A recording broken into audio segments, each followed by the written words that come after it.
Assalamualaikum warahmatullahi wabarakatuh. Alhamdulillah alladzi bi ni'matihi tatimmus shalihat. Segala puji bagi Allah Jalla Jalaluh, yang karena nikmatnya kebaikan-kebaikan menjadi sempurna, yang karena rahmatnya niat-niat baik hamba dapat terlaksana.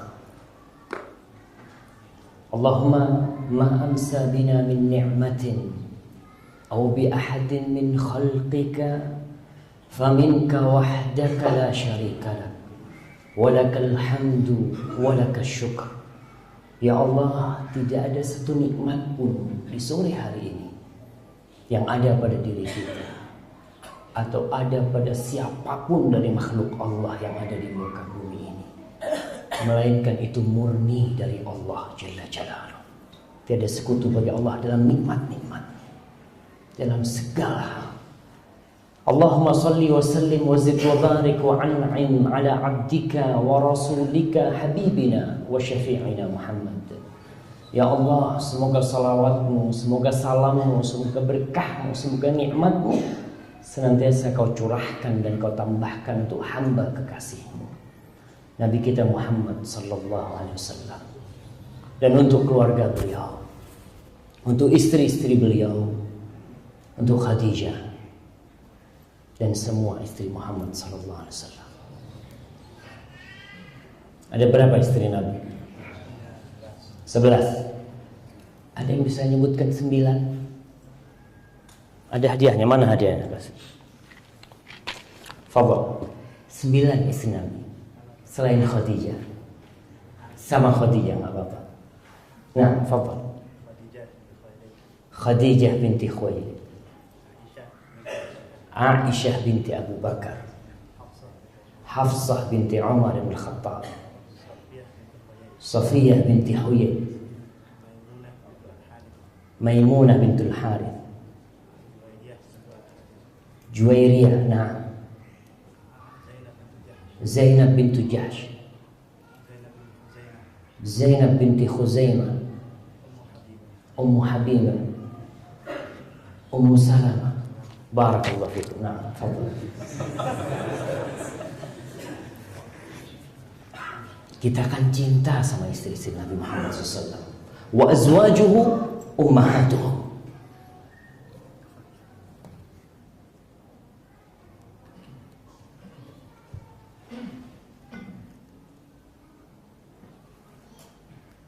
Wa azwajuhu, dan istri-istri Nabi Muhammad SAW adalah ibunda kita. Satu hal yang sangat menyedihkan tatkala kita tidak kenal sama ibu kita. Kita nggak hafal sama nama ibumu, kau nggak hafal? Memalukan. Maka selesai kajian ini semuanya insya Allah hafal dengan nama ibundanya. Karena istri-istri Nabi Muhammad adalah ibunda kita. Allahumma salli wa sallim ala nabiyina Muhammad wa ala alihi wa azwajihi. Dan semoga salawat bersambung untuk putra-putri Nabi Muhammad sallallahu alaihi wasallam. Ada yang mau menyebutkan putra dan putri Nabi kita Muhammad sallallahu alaihi wasallam? Nah, fadhal. Qasim, Abdullah, Ibrahim, Ruqayyah, Ummu Kulthum, Fatimah, Amma Zainab. Nah, fadhal. Fadhal. Barakallahu fiik. Kita hari ini bagi-bagi hadiah, tapi ceramahnya ini hampir selesai nih. Allahu Akbar. Dan semoga salawat itu bersambung untuk sahabat-sahabat Rasul sallallahu alaihi wasallam yang mereka saling mencintai. Yang para sahabat itu, subhanallah, Abu Hurairah radhiyallahu taala anhu meriwayatkan sebuah hadis bahwasanya Rasul sallallahu alaihi wasallam bersabda ketika beliau membawa Hasan dan Husain, Allahumma inni uhibbuhum fa ahibbahuma fa ahibba man yuhibbuhuma. Ya Allah, aku cinta nih sama Hasan dan Husain, dan tolong cintai keduanya ya Allah, dan cintai orang-orang yang mencintai Hasan dan Husain. Itu hadis yang menyampaikan Abu Hurairah radhiyallahu taala anhu. Mereka saling mencintai, mereka saling menghormati. Maka salat semuanya bersambung untuk mereka semuanya. Khususnya untuk Abu Bakar As-Siddiq, untuk Umar bin Khattab, untuk Utsman bin Affan, untuk Ali bin Abi Thalib radhiyallahu taala anhum, dan untuk 6 lagi sahabat yang disebutkan mereka semua dijamin masuk surga. Siapa mereka? Tinggal 6 itu. Nah, yang Rasul sebutkan dalam satu hadis, bukan Bilal bin Rabah, bukan Ukasyah, tapi dalam satu hadis Rasul sebutkan itu semua. Abu Bakar fil jannah, Umar fil jannah, Utsman fil jannah, Ali fil jannah. Sisanya yang 6 siapa? Para jamaah. Fadhal. Sa'ad bin Abi Waqqas, Abu Ubaidah Amir bin Jarrah, Sa'id bin Zaid, Zubair bin Awam, Talha bin Ubaidillah, Abdurrahman bin Auf. Fadhal, Masya Allah. Antum sampaikan sama dia biar cepat kita nih. Udah cukup mah, kita mau ceramah ini, kasih hadiah terus. Amma ba'd. Kita, kata Rasul sallallahu alaihi wasallam, yuhsyarul mar'u ma'a man ahab. Orang itu akan dikumpulkan bersama orang-orang yang dia cintai. Kita yakin 10 orang itu masuk surga. 10 orang itu masuk surga. Paling enggak kita tahu dengan nama mereka. Sehingga tumbuh di hati kita, kita cinta sama 10 orang itu, dikumpulin sama mereka insyaallah. Apalagi kalau kita cinta kepada Rasulullah sallallahu alaihi wasallam. Ma'asyiral muslimin wal muslimat rahimakumullah. Ana ini jadi malu sebenarnya ngisi kajian ini Ustaz Abdullah Hadrami. Karena ana cuma sekalian datang, sekalian datang ke Malang Ustaz, sekalian Ustaz. Yang mudah-mudahan sekalian ini bermanfaat buat ana dan buat semua yang hadir di sini. Tanggal berapa hari ini? Anak kasih hadiah. Angkat tangan. Angkat tangan antum. 13 Syawal. Benar? 14 Syawal kita. Iya kan? Tanggal 14 kan? Tadi matahari terbenam kita masuk tanggal 14. Jadi antum yang dapat hadiahnya. Fadhal. Iya, matahari terbenam, kita sudah berganti hari. Kita masuk tanggal 14. Karena memang bulan kita adalah bulan Hijriah. Dan kita nggak pakai matahari, pakai bulan. Jadi kalau bulan muncul, hari itu berganti. Tema kita hari ini, apa tema kita hari ini? Tapi nggak ada hadiahnya. Melanjutkan ceramah. Apa temanya? Melanjutkan perjalanan. Nah, kemarin sebulan penuh, 14 hari yang lalu, sebulan penuh kita ditempa, kita dididik, kita dilatih untuk menjadi insan yang bertakwa. Nah, Allah mengatakan la'allakum tattaqun. Itu disyariatkan puasa agar kalian bertakwa kepada Allah Subhanahu wa taala. Kita dibersihkan agar kita bisa melanjutkan perjalanan yang panjang. Yang kita tidak tahu perjalanan yang panjang ini kapan akan selesai. Tapi yang jelas pada suatu saat langkah kita akan berhenti. Akan berhenti, sunyi senyap, dan kita menyelesaikan perjalanan itu. Ramadan itu ibaratkan orang yang ikut lomba renang. Kalau Anda boleh contohkan, orang ikut lomba renang 300 meter. Renang sampai pinggiran kolam renang. Dia mentas bahasa Indonesianya apa mentas? Naik gitu kan, merasa alhamdulillah sudah selesai ya nak. Ketika dia berdiri, dia lihat samudra. Dia lihat laut lepas yang harus dia seberangi. Dia menoleh ke kolam kecil itu. Ana udah terlatih. Ana bisa berenang nih. Tapi ternyata medan yang akan dia seberangi jauh lebih berat. Tapi dengan satu modal, dia akan bisa melalui perjalanan yang panjang itu. Allah mengatakan tentang satu bekal. Wa tazawwadu fa inna khairaz zadi taqwa. Bawa bekal kalian. Mau berjalan, mau melakukan benda, bawa bekal, dan sebaik-baiknya bekal takwa. Dan takwa itu dapat diraih dengan Ramadan. La'allakum tattaqun. Agar kalian bertakwa kepada Allah Jalla Jalaluhu. Dengan modal takwa, laut lepas itu insya Allah bisa kita seberangi. Tapi sekali lagi, medannya nggak gampang. Ketika Ramadan, setan-setan dibelenggu, pintu neraka ditutup, pintu surga dibuka. Tiap hari orang menyeru kepada kebaikan banyak sekali. Kita masih terjatuh ke dalam maksiat. Gimana tatkala pintu surga ditutup, pintu neraka dibuka, dan setan-setan gentayangan. Yang kemarin Ramadan dia dibelenggu, dirantai, sekarang dilepas sama Allah Subhanahu wa taala. Nafsu yang kemarin dikekang dengan kita berpuasa dilepas, makan apa aja, subhanallah. Dan penyeru kepada kebaikan berkurang. Di bulan Ramadan, kemaksiatan di televisi itu berkurang. Berkurang nggak? Berkurang. Yang nonton TV, kemaksiatan itu berkurang. Banyak ceramah-ceramah, ya. Banyak nasihat-nasihat. Selesai Ramadan, doa itu syarr. Doa ada abwabi jahannam. Dai-dai yang berada di pintu neraka mulai lagi ngajak. Ya Allah, fadhal. Benar-benar perjuangan yang membutuhkan persiapan yang matang. Tapi sekali lagi, Ramadan itu adalah masa untuk mempersiapkan diri kita.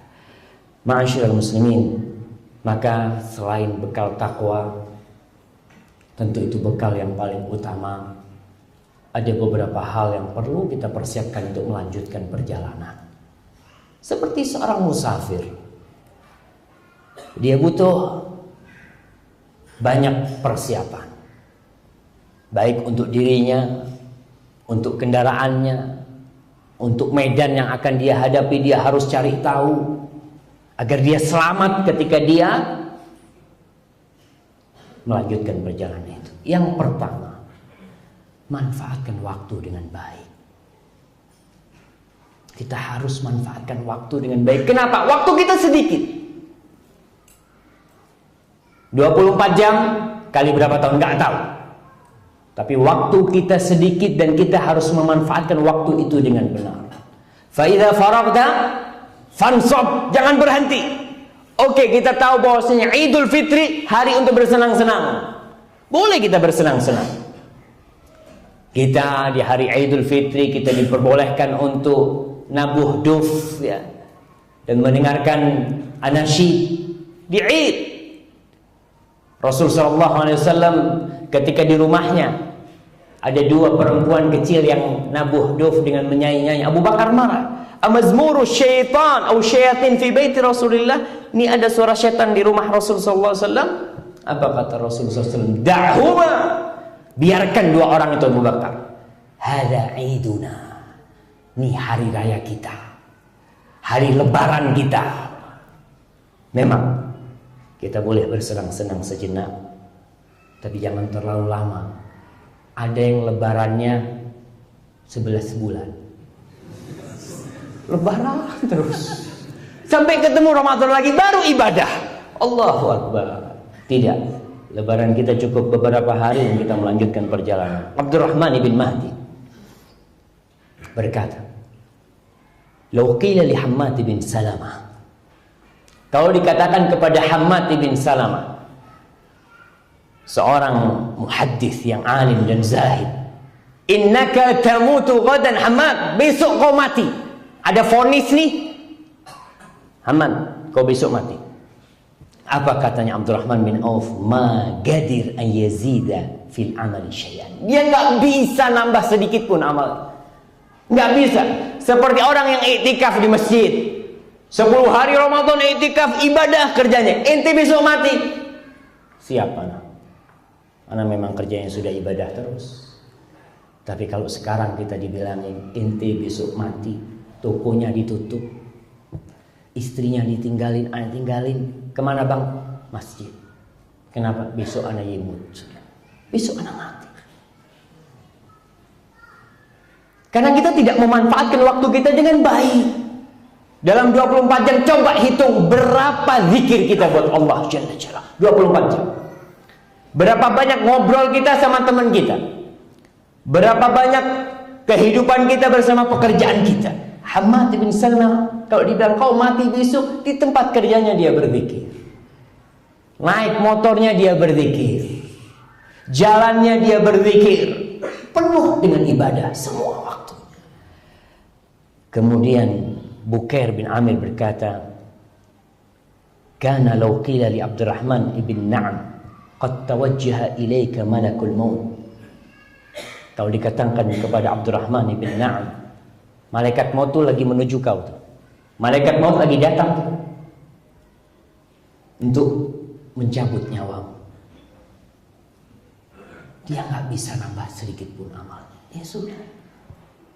Maka tolong manfaatkan waktu dengan baik. Ada sebuah pepatah Inggris. Apa? Time is money ya. Betul. Waktu adalah duit. Tapi dalam Islam, waktu itu apa? Anak kasih ini yang bisa jawab. Yang belum jawab, antum udah jawab mah. Oke lah, nggak apa-apa lah, anak kasih lah. Iya. Al-waktu kasayf. Waktu itu seperti pedang. Hitungannya bukan duit. Lebih dahsyat daripada duit. Orang kalau berpikir waktu itu adalah duit, maka dia akan berpikir yang menghasilkan duit. Nggak menghasilkan, nggak ada. Ente kenapa kau nggak ke rumahnya saudara ente silaturahim, kata dia. Anak sibuk buka toko dari pagi sampai sore, malam sudah tak. Fulus hitungannya. Pagi hari bangun, kenapa? Ini waktu cari fulus. Yang kata Rasul sallallahu alaihi wasallam, raqatul fajri khairu minad dunya wa ma fiha. 2 rakaat subuh tuh lebih baik daripada dunia dan isi, enggak terhitung buat dia. Karena tidak menghasilkan duit. Tapi ingat, waktu kita adalah pedang. Suatu saat selesai waktu kita. Dan banyak orang yang mengatakan laita syabab ya'udu yauman. Andai kata itu masa muda kembali. Karena salah satu pertanyaan nanti di padang mahsyar, selain tentang umur kita, yang ditanya an syababika, tentang masa mudamu. Kalau orang tua datang ke masjid itu wajar. Kenapa? Udah pensiun, udah tua, Ustaz, masa gini terus, Ustaz, ya tobat lah. Anak juga mau mati gitu. Sadar. Tapi masa muda yang bakal ditanyakan. Walaupun tuanya ahli ibadah, Allah tetap akan tanya sama dia masa muda. Habiskan di mana masa muda? Maka persiapkan. Yang muda sekarang, jangan nunggu tua baru bertobat, jangan. Yang kedua, dalam perjalanan ini cari sohib. Cari sohib yang baik. Cari sohib, jangan yang pelit. Kalau mampir di satu warung, di traktir, tuh cari sohib yang kayak gitu dalam perjalanan. Betul, perjalanan kita lebih butuh dengan itu. Ada istilah sobat palsu. Gimana sobat palsu itu? Sohib palsu itu, ada sohib-sohib yang memang yang cari maslahat sama kita. Ya seperti sahabat palsu itu. Sahabat palsu itu seperti bayangan katanya. Kadzil. Kalau lagi ada matahari, bayangan itu ada. Ikut. Pas tenggelam matahari, kabur dia. Itu adalah orang-orang yang ketika kita punya rezeki, datang dia tuh. Kita lagi susah, nggak pernah nongol dia. Wah, ditelepon dimatiin HP. Jangan cari sahabat seperti itu, cari sahabat yang dapat mengantarkan kita ke pintu surga. Ada istilah di Arab itu as-sahibu sahib. Teman itu menarik benar, menarik kita. Kalau mau belajar teman, belajar sama orang yang nanam padi. Orang ketika nanam padi, ada padinya yang baru nanam nih, ternyata ada padinya yang layu. Sama dia langsung diganti. Langsung dibuang tuh. Kenapa? Karena teman tanaman pun bisa berpengaruh pada tanaman yang lain. Dia tahu nih yang layu, kalau nggak dibuang, yang lain bakal layu semuanya. Dibuang sama dia. Dicariin teman yang baik. Dan kita butuh teman yang baik dalam perjalanan ini. Jangan sampai seperti seorang yang asal cari teman, kemudian di hari kiamat dia mengatakan, ya wailata laitani lam attakhid fulanan khalila. Ya Allah, celaka, andai kata aku tidak berteman dengan fulan, nggak ada gunanya. Sekarang nih mikir, lihat teman-teman nih, kira-kira nih sohib ana bisa nggak ngantarkan ana ke surga? Kira-kira teman ini dalam perjalanan ana bisa nggak melarang ana dari kemaksiatan kalau ana berbuat dosa? Itu yang perlu kita cari. Pernah ada seorang berkata kepada Hasan al-Basri, kemudian dia berkata, dia mengeluhkan tentang sohib-sohibnya. Dia punya kumpulan teman-teman. Ada kan orang-orang yang biasanya kumpul main di rumahnya fulan, main gaple, ada. Kalau enggak main catur, main apa, ada kumpulan teman-teman seperti itu. Ini orang datang kepada Hasan al-Basri mengadukan tentang teman-teman dia. Dia mengatakan, kaifa nasna bi aqwamin yukhawwifunana. Wahai Aba Sa'id, bagaimana sikap kita nih dengan teman-teman nih, dengan orang-orang yang selalu membuat kita takut. Hatta takadu qulubuna tatafattar. Hatta takadu qulubuna tatafattar. Sampai hati kita ini hampir hancur nih hati kita. Gara-gara ditakut-takutin terus. Neraka. Ente itu, hati-hati itu masuk neraka. Terus sampai hati kita takut. Apa kata Hasan Basri? Wallah, demi Allah, la antashaba aqwaman yukhawwifunaka hatta yudrikaka al-amnu khairun lak. Demi Allah, kau berteman dengan orang-orang yang membuat kau takut dan khawatir sehingga kau mendapatkan keamanan itu. Orang kalau khawatir takut dia akan siap-siap. Dia ngomong, ente hati-hati tuh, di jalan situ ada rampok. Ente ini nakut-nakutin aja, kata dia. Ente di jalan itu banyak paku. Kemudian kita kan jadi takut mau jalan. Paling nggak kita siap, jangan lewat situ. Ente lewat jalan sana. Dan di jalan sana pun juga ada yang lebih bahaya. Ada apa? Banyak jurang di sana. Kita semua dibikin takut. Kata Hasan Basri, kau menemani orang-orang yang membuat kau takut itu lebih baik. Sehingga kau mendapatkan keamanan. Bisa ternyata selamat sampai tujuan. Daripada kau menemani orang-orang yang membuat kau aman. Gampang. Allah Ghafurur Rahim. Ente sekarang sinilah main sama kita. Terus nanti ente kalau sudah tua, umur 60 tahun baru ke masjid. Ada sahib-sahib seperti itu. Jangan. Apalagi sekarang banyak orang yang mati muda ya. Hati-hati. Kita dalam perjalanan ini mencari harta. Karena butuh ongkos hidup itu. Kita butuh keluarga. Maka carilah harta dan keluarga yang tidak membuat kita lalai kepada Allah. Ketika Rasul Sallallahu Alaihi Wasallam ditanya tentang harta yang paling indah, apa kata beliau? Yang pertama, lisanun dzakir, lisan yang selalu berzikir, hati yang selalu bersyukur, dan yang ketiga apa? Wa zaujatun mu'minatun tu'inuhu ala amril akhirah. Dan istri yang beriman yang membantu dia untuk bangun rumah. Bukan. Untuk urusan akhirat. Ini musim kawin sekarang. Syawal ini musim kawin, musim nikah, maka tolong siap-siap yang mau nikah. Lihat tuh, kira-kira istri ana bisa bantu ana nggak masuk surga? Kalau enggak, jangan. Karena banyak orang yang menikah, memang kata Rasulullah SAW, tungkahul mar'ali arba. Perempuan itu dinikahin karena 4 hal biasanya. Yang pertama, li jamaliha, cantik. Ente kenapa nikah sama fulan? Oh, itu kembang deso. Nggak ada yang lebih cantik dari dia. Paling cantik, padahal orang ngomong nggak ada yang ngomong cantik karena dia seneng aja dia ngomong cantik. Yang kedua, lima liha, karena hartanya. Berapa banyak orang yang siap nikah sama janda tua? Kenapa? Fulus. Ya, mungkin dia 2-3 tahun mati kan. Ada orang yang menikah karena harta.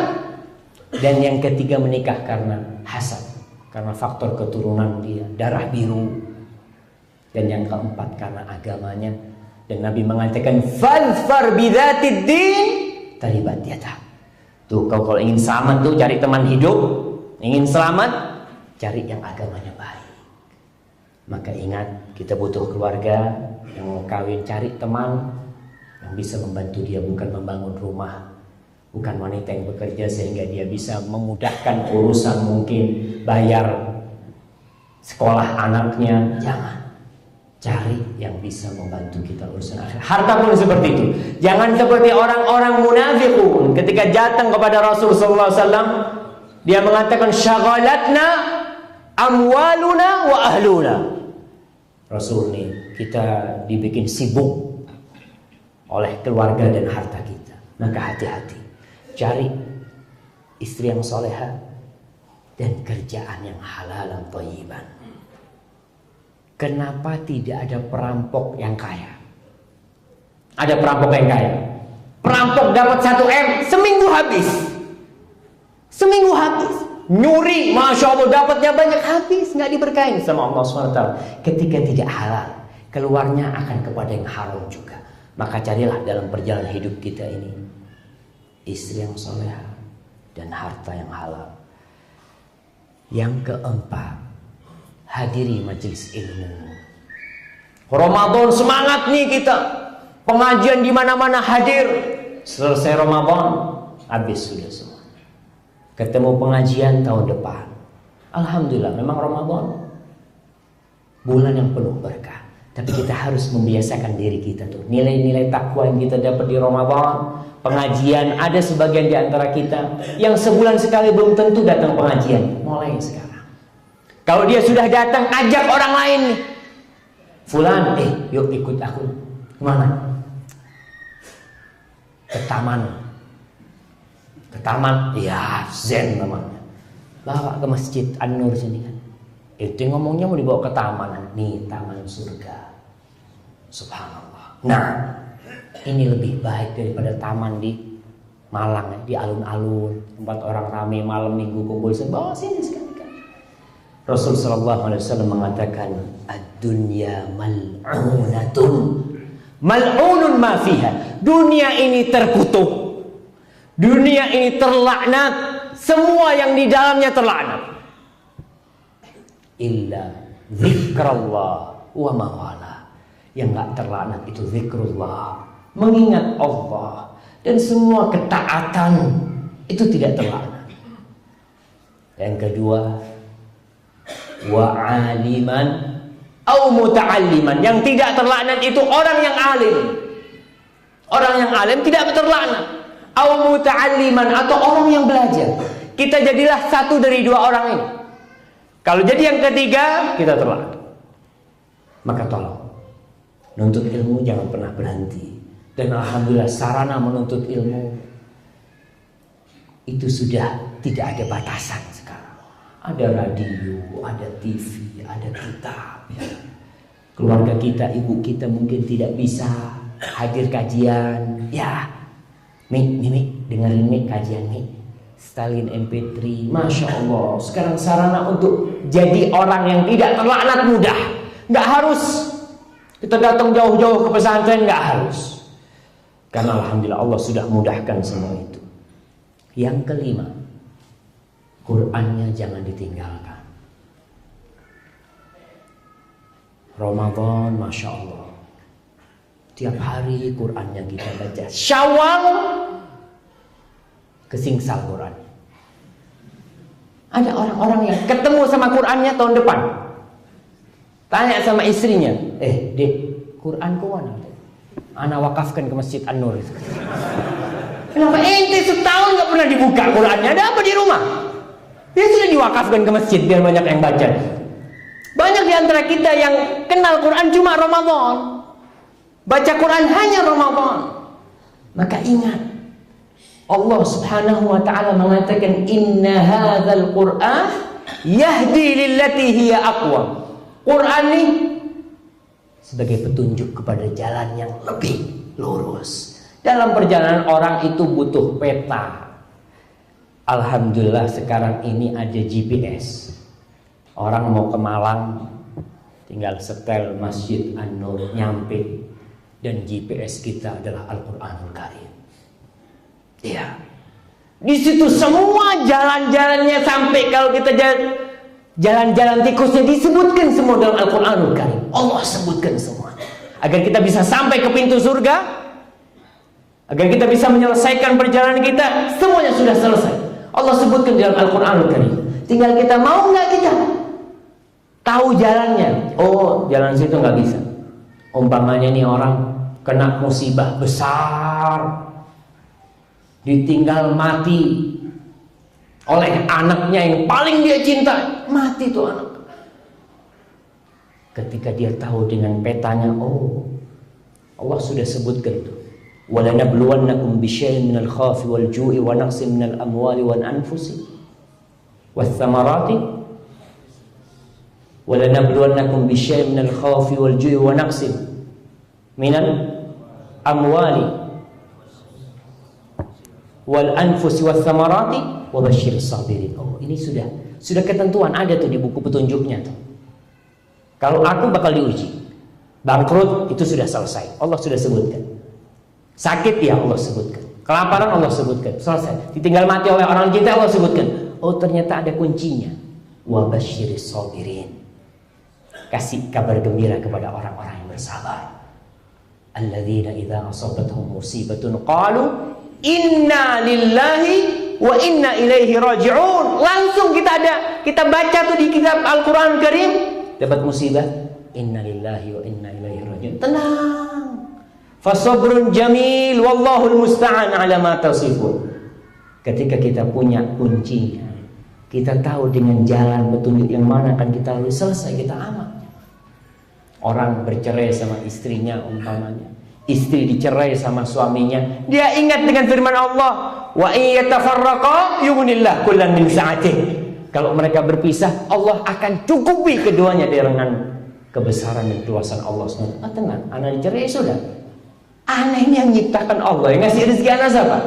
Allah. Selesai. Dalam kehidupan kita akan menghadapi hal itu. Sekarang yang muda-muda nggak bisa zuat,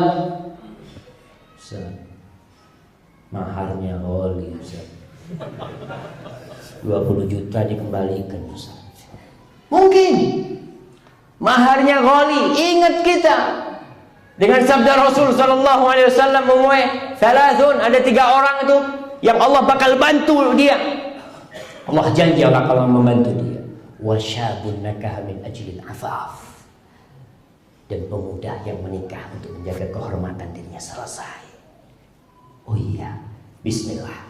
Ditolak ya namanya orang minta. Namanya orang minta itu jawabannya 2. Diterima atau ditolak. Tapi bahasanya macam-macam. Oh maaf, masih mau sekolah. Oh iya, saya tunggu sampai selesai sekolahnya. Maksudnya itu ditolak sudah. Oh ditunggu sampai selesai sekolahnya gitu kan. Iya, ada macam-macam. Cuma bahasa nolaknya itu kan halus gitu loh.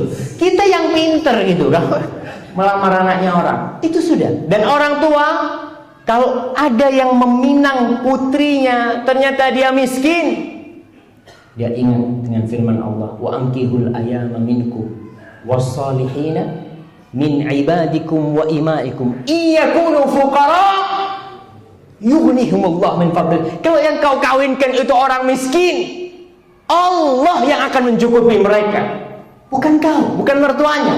Mertuanya banyak duitnya, Ustaz, anak takut nih kan kalau anak kawinkan habis nih harta anak nanti dimakan sama menantunya. Subhanallah. Iyakunu fuqara. Kalau yang kau kawinkan itu orang-orang fakir, Allah akan cukupi. Dari mana kita tahu? Al-Quranul Karim. Kalau kita nggak baca, dari mana kita akan tahu perjalanan hidup ini? Maka semua aturannya, petanya, jalannya sudah Allah sebutkan. Tinggal kita membaca Al-Quranul Karim. Kalau kemarin Ramadan mungkin kita ngejar target untuk hatam, alhamdulillah yang bisa hatam. Bagaimana kita sekarang memahami Al-Quranul Karim agar perjalanan kita lebih aman insya Allah. Kalau keutamaan membaca Al-Quranul Karim, insya Allah semuanya udah tahu. Yang keberapa? Keenam, sedekahnya jangan putus. Karena perjalanan kita butuh bantuan sedekah. Kata Rasul sallallahu alaihi wasallam, "Sana'iul ma'ruf taqi masari as-su." Perbuatan-perbuatan baik, membantu orang, bersedekah itu akan menyelamatkan kita dari mati su'ul khatimah. Karena kita nggak tahu. Tapi kita bantuin orang. Jangan takut miskin. Ana selalu ingatkan, bersedekah itu jangan nunggu kaya. Kalau antum pelit ketika miskin, kaya tambah pelit. Kita lihat Rasul sallallahu alaihi wasallam di bulan Ramadan selalu disampaikan bahwasanya karena Rasulullah sallallahu alaihi wasallam ajwadan nas. Rasul sallallahu alaihi wasallam adalah orang yang paling dermawan. Wa kana ajwad ma yakun fi Ramadan hina yalqahu Jibril fayudarisuhul Quran. Dan Rasul itu tambah baik di bulan Ramadan ketika dia diajari Al-Quran, bertemu dengan Jibril tiap malam. Rasul itu lebih baik, lebih dermawan lagi. Maka baca Quran itu akan berpengaruh kepada kita. Kita akan lebih banyak bersedekah. Jangan takut miskin. Allah mengatakan, "Qul inna rabbi yabsutur rizqa liman yasha'u min ibadihi wa yaqdirulah." Katakan Muhammad, bahwasanya Rabbku dialah yang membuat sebagian orang kaya dan sebagian orang miskin. Allah yang bikin. Kita lihat ada fulan seret rezekinya, Ustaz, ana ini sejak ngaji, sejak hijrah, kok tambah sulit cari pekerjaan, tambah miskin, tambah banyak utangnya. Ternyata kita ingat, oh Allah yang bikin kita miskin. Berarti aku harus minta sama siapa? Sama Allah Jalla Jalaluh. Sudah kita tahu. Kemudian Allah mengatakan, "Wa ma anfaqtum min syai'in fahuwa yukhlifuhu." Apapun yang kau nafkahkan, yang kau sedekahkan, Dia yang bakal ganti. Allah bakal ganti. Aman, ada jaminan dari Allah. Ente kasih itu. Ente bantu tuh orang-orang 1 juta. Berapa Allah jamin akan ganti? 700 juta. Allah jamin. Kalau yang mau jamin itu sudah pasti, kita kenapa masih ragu-ragu? Padahal sudah ada jaminan dari Allah. Tolong sedekah jangan putus. Bantu keluarga kita, bantu khususnya saudara-saudara dekat kita. Talha bin Ubaidillah, salah seorang yang dijamin masuk surga. Dia itu sangat baik sekali. Sampai mati banyak utang karena suka bantu orang. Kemudian orang kadang-kala melihat, fulan ente kenapa sih ente kok baik banget tuh? Kok gampang ngeluarin duit? Talha bin Ubaidillah mengatakan, "Inna lanajidu bi amwalina ma yajidul bukhala, lakinnana natasaffar." Kata Talha, kita nih sama. Apa yang ada di hati orang-orang bakhil yang cinta sama hartanya, sama kita juga cinta sama harta kita. Karena itu sudah kepastian dari Allah Subhanahu wa taala. Zuyyina lin-nas hubbus syahwat minan nisa wal banin wal qanatil muqantarah. Itu sudah ada di hati kita semuanya. Orang itu cinta sama hartanya. Kenapa disuruh sedekah? Karena dia cinta. Dan semua perintah Allah itu mesti bertentangan dengan jiwa kita. Kalau kita nggak cinta sama harta, Kemudian kita disuruh sedekah, kita ngomong ente ambil aja tuh. Orang memang anak nggak butuh sebenarnya, nggak mau. Tapi Allah bikin kita cinta, dan ketika itu Allah uji kita agar kita bersedekah. Katanya Tolha sama nih, kita ini juga berat mengeluarkan. Lakinnana natasabbar, tapi kita berusaha untuk menyabarkan hati ente. Kasih tuh, Allah gantiin. Ya kasih lagi, insya Allah lah. Dia ingat dengan sabda Rasul SAW umpamanya, kullu mri'in fi dhilli sadaqatih. Semua orang itu akan berada di bawah naungan sedekahnya. Dia sedekahkan, terus dia berusaha untuk menguatkan dirinya. Dan itulah firman Allah Subhanahu wa taala, wa mathalul ladzina yunfiquna amwalahum ibtigha'a mardatillah wa tathbitan min anfusihim. Dia mencari ridha Allah dan dia menguatkan hatinya agar dia bersedekah. Berat sedekah itu, jemaah. Bahkan sebagian ulama mengatakan seperti jiwa kita ketika kita bersedekah. Maka kenapa jihad? Bi amwalikum wa anfusikum, dengan harta dan jiwa kalian. Karena kita cinta dengan jiwa kita sebagaimana kita cinta dengan harta kita. Imam Ahmad bin Hanbal, Jais bin Mubashir al-Thaqafi, dia mengatakan qa'atu ma Ahmad. Imam Ahmad, na'am, Hubeish bin Mubashir al-Thaqafi, dia mengatakan qa'atu ma Ahmad bin Hanbal wa Yahya bin Ma'in wan nasu mutawafirun.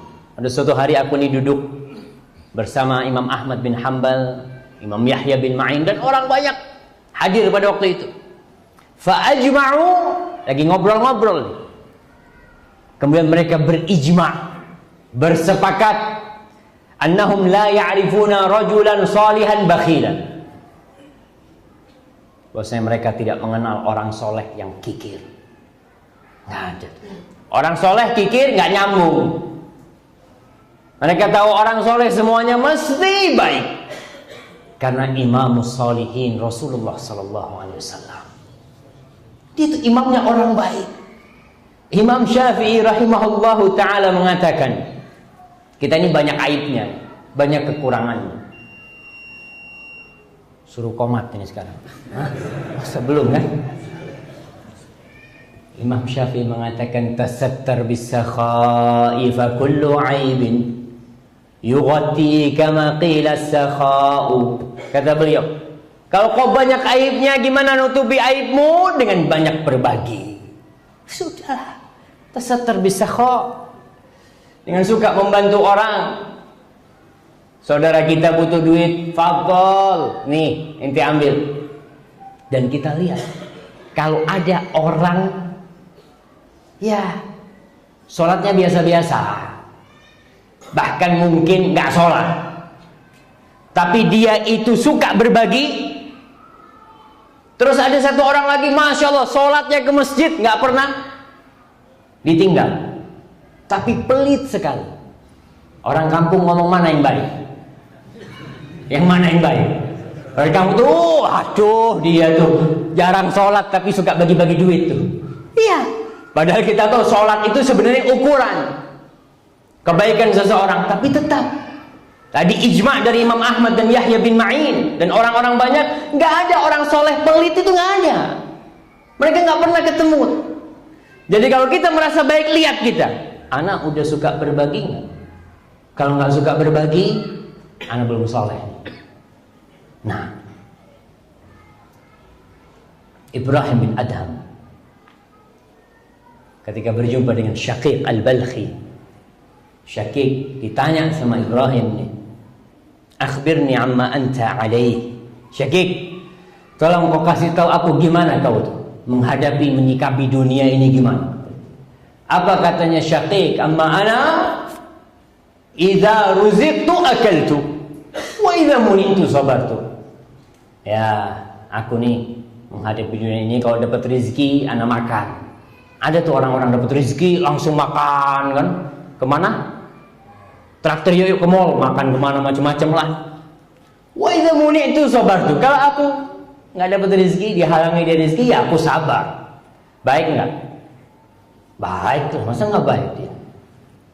Katanya Ibrahim, hakadha ta'malu kilabu balkhin indana.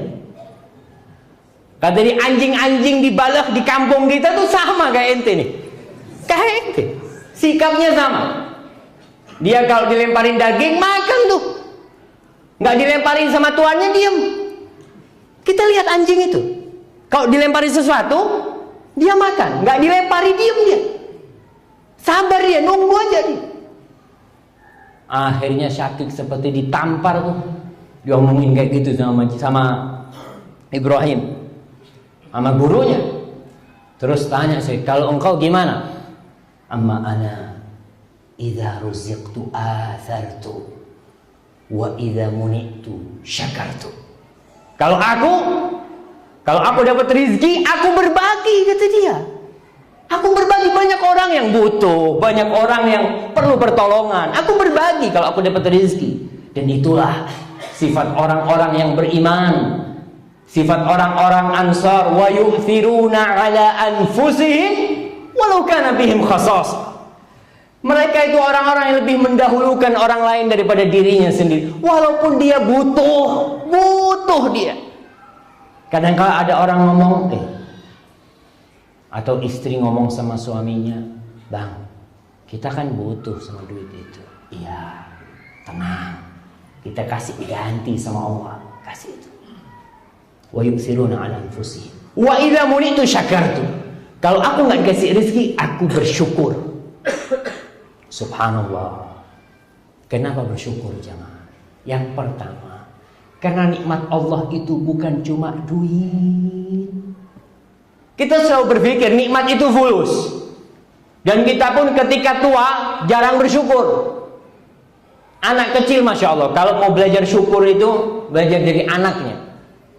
Subhanallah, anak kecil itu ya, saya punya anak kecil dikasih permen. Permen itu berapa harganya? 100 rupiah. Senengnya Masya Allah dia. Bahagia dia. Dia ngomong sama kakaknya, nih aku dapat nih. Fa'amma binikmati rabbika fahadithu. Dapat nikmat tuh permen. Kita dikasih 100 ribu, ya cuma 100 ribu. Subhanallah. Nggak pandai kita bersyukur. Tuh Ibrahim idamuni itu syakar, nikmat Allah itu bukan cuma duit. Dan berapa banyak kita dihalangi dari nikmat duit, tapi ternyata kita dikasih nikmat yang lebih besar. Kita bisa bermunajat kepada Allah. Kita bisa dekat ke masjid. Orang subhanallah ya, orang kalau lagi banyak fulusnya, banyak yang lupa sama Allah. Coba tuh orang yang naiknya BMW, naik dia, mungkin naik nggak baca doa. Tapi orang yang naik motor mau di starter aja udah bismillah, bismillah. Dia tuh takut nggak hidup dia. Dia itu subhanallah, dia dikasih nikmat yang lebih dari orang kaya itu. Dia bisa mengatakan bismillah dalam perjalanan, subhanallah, alhamdulillah. Karena takut mogok motornya, terus dia berdoa. Itu nikmat lebih besar loh, lebih besar. Wal baqiyatu salihatu, baqiyat salihatu lebih baik dari dunia dan isinya. Cuma kadang-kala kita tidak melihat bahwasanya itu nikmat. Dan antum merasakan, banyak orang yang bertanya, "Ustaz, kenapa saya susah khusyuk?" Gimana sih khusyuk itu? Insya Allah semuanya pernah khusyuk. Insya Allah. Kapan khusyuk kita? Ketika kita punya masalah. Ya, tuh belajar khusyuk. Kita merasa butuh sama Allah, khusyuk salat kita. Tengah malam orang-orang pada tidur, kita subhanallah sujud mengatakan subhana rabbiyal a'la. Padahal kita baca itu sudah ribuan kali. Tapi tatkala itu kita merasakan, ya Allah, Kau yang ada di atas sana, ya Allah. Kau Rabbku, ya Allah, bantuin aku, ya Allah. Kita bisa khusyuk ketika kita butuh. Maka lebih nikmat mana? Nikmat sholat bisa khusyuk daripada dikasih duit yang membuat kita lalai daripada Allah Subhanahu wa ta'ala. Terus ini orang yang pintar bicara masalah sedekah ya. Ada orang-orang itu yang tidak mikirin masa depannya. Orang bekerja dari dulu, kerjaannya umpamanya nih jual mie gitu kan. Jual mie dia. Nggak pernah dia berpikir gimana nanti kalau anak tua, anak punya satu usaha, yang ana tinggal tidur-tiduran. Itu orang yang pintar di dunia. Dan yang lebih pintar dari itu adalah orang yang berpikir bagaimana ketika ana mati di kuburan, ana dapat pahala terus. Itu orang lebih pintar lagi dia. Ana sudah mati, udah nggak kerja, udah nggak sholat, tapi pahala terus nyampe sama dia. Itu orang yang hebat tuh. Dan idza mata ibnu Adam inqata'a amaluhu illa min thalath. Tuh amalan-amalan yang bisa kita tidur di kubur kita terus nyambung. Salah satunya adalah sedekatin jariyah, sedekah. Sekarang mulai kita mikirkan, ada masjid, bangun masjid di sana, ya Allah, pas dapat gajian nih anak mau separuh anak sedekahkan. Datang ke masjid, taruh, insyaallah buat bangun masjid. Buat kapan? Buat nanti kalau anak mati. Anak kepingin tuh pahala terus ngalir. Au ilmin yuntafa'u bihi. Tadi Rasul sallallahu alaihi wasallam mengatakan misalnya dunia ini terlaknat semuanya illa dzikrallahu mawala wa 'aliman aw muta'alliman. Orang alim memang enggak terlaknat sampai mati. Terus pahalanya ngalir. Kemudian awwaladin salihin yad'u lahu, anak soleh yang mendoakan. Bapak-bapak harus bisa bagaimana menciptakan anak-anak yang soleh. Yang ke-7, silaturahim jangan diputuskan. Itu modal. Soalnya kita nih selesai Ramadan, masya Allah silaturahim, berangkat ke sana ke sini, macam-macam ke semua tempat. Sampai yang bukan saudaranya, ente mau kemana? Mau silaturahim. Siapa? Sohib. Sohib mah bukan silaturahim. Kalau ke tempat sohib apa bahasa Arabnya? Ziarah. Kita ngomong, Fulan, ana mau ziarah ke tempat ente ya. Bingung. Emangnya tempat anak kuburan mah? Ziarah gitu kan? Soalnya pikirnya ziarah itu untuk ke kuburan gitu kan? Ya. Ziarah itu ya ke tempat teman kita, itu ziarah. Dan silaturahim itu lebih identik dengan berkunjung, dengan ziarah, bukan. Silaturahim itu lebih dari itu. Salah satu bentuk silaturahim berkunjung. Nah, itu salah satu bentuk. Kita mengucapkan salam, kita telepon saudara kita. Dan silaturahim itu wajib hukumnya. Wajib. Jadi ingat bentuk silaturahim yang pertama, kita membantu saudara kita. Dia butuh duit, dia sakit, kita butuh. Wajib nih kita. Wa ati dzal qurba haqqahu, kasih itu kerabat haknya. Jangan kau merasa kaya sendiri, kasih. Jangan diputuskan tuh saudaranya. Dan orang dalam silaturahim ini ada 3 tingkatan. Yang pertama, wasil. Itu orang yang menyambung. Ini yang tingkatan paling tinggi itu. Orang yang diputuskan, nggak pernah dibantu sama saudaranya. Pas saudaranya kena musibah dia bantu. Tetap anak bantu. Padahal dia diputuskan. Dia tetap berkunjung ke rumahnya. Yang kedua mukafi. Mukafi ini dia kasih hadiah, anak kirim hadiah balas-balasan. Dia berkunjung, anak berkunjung. Dia nggak kasih hadiah, ya nggak usah kasih hadiah juga. Itu mukafi. Dan yang terakhir adalah yang tidak masuk surga. Qati', la yadkhulul jannah qati'. Enggak masuk surga tuh orang yang memutuskan rahim. Subhanallah. Ada orang yang nyimpan dendam sama saudaranya. Allahu Akbar. Sampai mati dibawa. Padahal dia punya kewajiban wajib. Dan rahim ketika Allah ciptakan dia berdoa kepada Allah Subhanahu wa taala. Agar dia yang menyambung disambung oleh Allah, yang memutuskan diputuskan sama Allah Subhanahu wa taala. Allah mengatakan ama tardha an asila man wasalaki wa aqta'a man qata'aki. Ama tardain, apa kamu enggak ridho aku sambung dengan Allah yang menyambungmu dan aku putuskan orang yang memutuskanmu. Kalau tinggal sekampung sama orang tuanya, satu kota, berkunjung sebulan sekali, itu masuk wasil apa masuk qati'? Tinggal satu kota sama orang tuanya, tapi ketemu cuma sebulan sekali aja. tinggal satu RT, ketemu sama orang tuanya seminggu sekali, jangan. Itu termasuk silaturahim kita ke orang tua. Tiap hari temuin orang tuanya. Tiap hari tuh pintu surga tuh jangan sampai dihilangkan tuh. Tinggal satu kampung tiap hari, tinggal satu kecamatan ya paling nggak 2 hari sekali, 3 hari sekali. Ustaz, anak ini harus syughul juga Ustaz. Anak datang kerja tuh jam 4 sore. Kan anak punya kewajiban kepada istri dan anak-anak. Betul. Dan jangan takut. Kita kalau silaturahim, kita luangkan waktu kita untuk berkunjung ke orang tua kita, ditambah umur kita sama Allah. Ditambah tuh 1 jam kita ke rumah orang tua kita tiap hari, bakal ditambah umur kita. Lebih tambahan dari Allah Jalla Jalaluhu. Sebagian orang silaturahim dengan berbagi duit, dia kadang-kala takut. Ya, anak mah belum terlalu kaya Ustaz. Karena kalau bantu-bantu dia nanti gimana? Anak jatuh miskin nanti, subhanallah. Kenapa?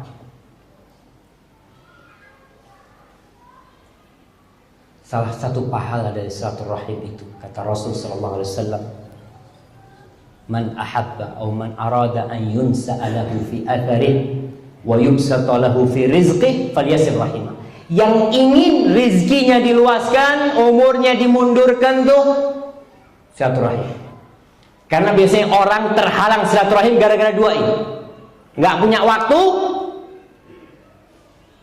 dan takut hartanya berkurang. Ternyata dengan silaturahim dapat dua-duanya. Waktumu diberkahin, ditambah sama Allah. Rizkimu jangan takut, diluasin sama Allah Subhanahu wa ta'ala. Dan kita lihat orang-orang yang suka silaturahim, menyambung rahimnya ya. Menyambung rahimnya dengan berbagi duitnya, subhanallah. Jangan ditanya. Hidupnya berkah walaupun nggak bergelimang harta. Anak-anaknya dijaga sama Allah, keluarganya dijaga sama Allah Subhanahu wa ta'ala. Dengan apa? Dengan dia banyak bersilaturahim. Yang ke-8, puasa sunnah. Itu modal untuk melanjutkan perjalanan ini. Kenapa Allah perintahkan, Rasul sallallahu alaihi wasallam perintahkan agar kita menyambung dengan 6 hari di bulan Syawal? Karena itu modal. Puasa sunnah kita tahu dengan babul rayyan, dengan pintu rayyan. Pintu rayyan itu bukan untuk orang-orang yang puasa Ramadan. Bukan. Kalau puasa Ramadan semuanya puasa. Semuanya puasa karena itu kewajiban. Tapi itu orang-orang yang memang rajin berpuasa sunnah, yang bakal dipanggil dari pintu rayyan, yang babu siam, bakal dipanggil dari sana. Maka kita mendaftarkan diri ke pintu rayyan paling enggak. Puasa sunnah. Dan itu bisa menahan kita, mengajari kita sabar. Puasa sunnah itu ya. Kita paling enggak bisa sitta min Syawal, 6 hari Syawal, alhamdulillah. Enggak bisa, ya 3 hari lah. Enggak bisa sehari lah, paling tidak sebulan kita puasa. Paling tidak selama 11 bulan, tiap bulan kita puasa. Dan kita tahu puasa yang paling mulia insyaallah ada Ustaz Abdullah. Nanti Ustaz Abdullah yang jelasin.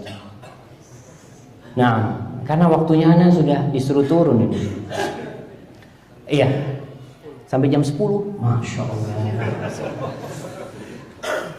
Baik, insyaallah sampai jam 10. Kita soli dulu kalau gitu ya.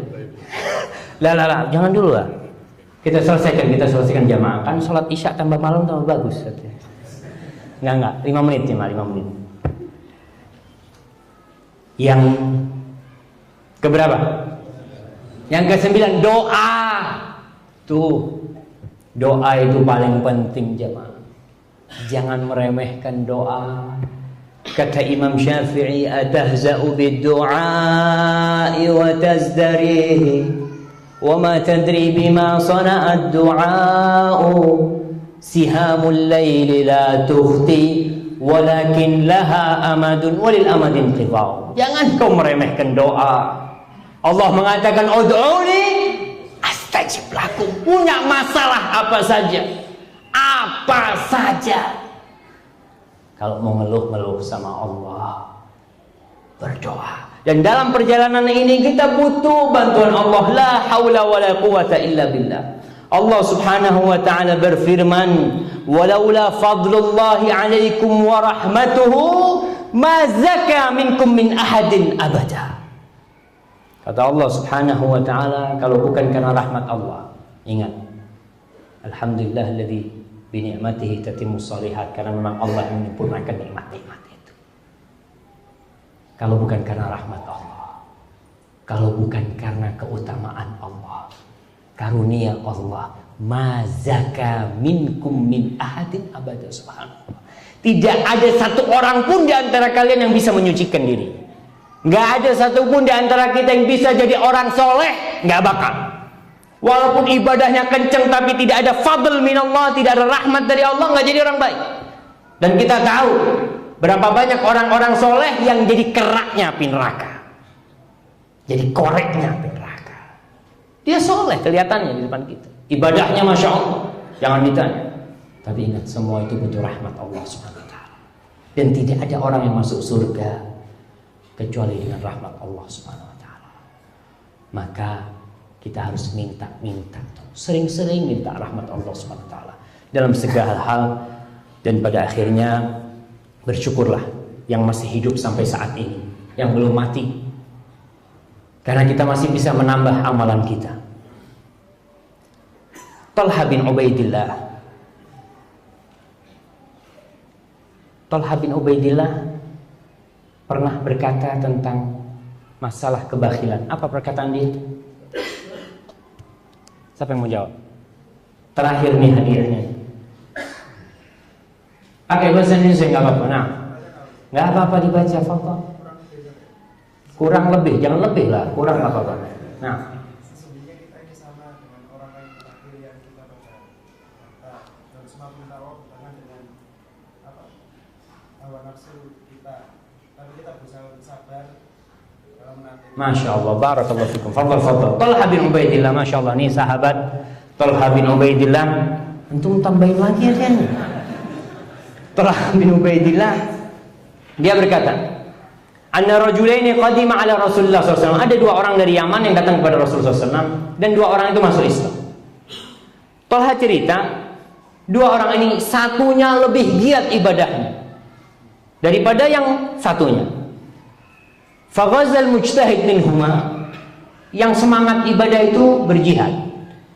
Fastushhid, kata Talha. Kemudian dia tewas di medan perang. Thumma makasal akhar ba'dahu sana.